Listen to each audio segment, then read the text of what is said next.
A propósito de delitos electorales, el Centro de Monitoreo de Denuncias del Ministerio Público ya está listo para el Día de las Internas en simultáneo. Los fiscales electorales instan a denunciar a aquellos que quieran tomar una fotografía a su papeleta marcada. El debate lo instalaron el asesor del TSJE Luis Alberto Mauro y el miembro de Ñetete Luis Ernesto Villamayor. Mauro sostenía que no podían evitar que se ingrese al cuarto oscuro con el aparato celular, mientras que Villamayor pedía a los votantes a dejar el teléfono junto a su cédula en la mesa antes de sufragar. Por esto, la fiscal Miriam González hace un pedido muy especial a los presidentes de mesa.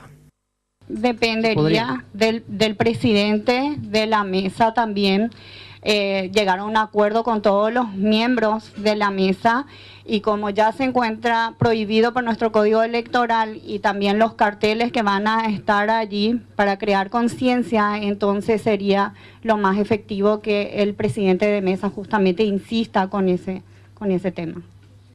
Y justamente para denunciar estas irregularidades y otros delitos, se habilitó este centro de denuncias con equipos y funcionarios que estarán durante todo el día 17 de diciembre, recepcionando información de todo el país.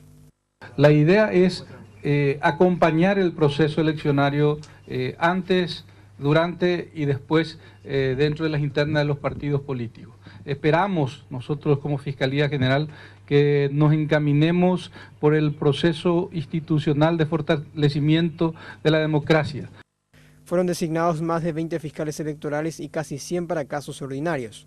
Algunos de los delitos que se sancionarán son el impedimento del derecho al sufragio, la sustracción de boletines de votos y reuniones cerca del local de votación para coaccionar al elector. También pueden acudir para denunciar a las sedes del Ministerio Público en todo el país, o bien llamar al 021-454-611 o 0800-114-700.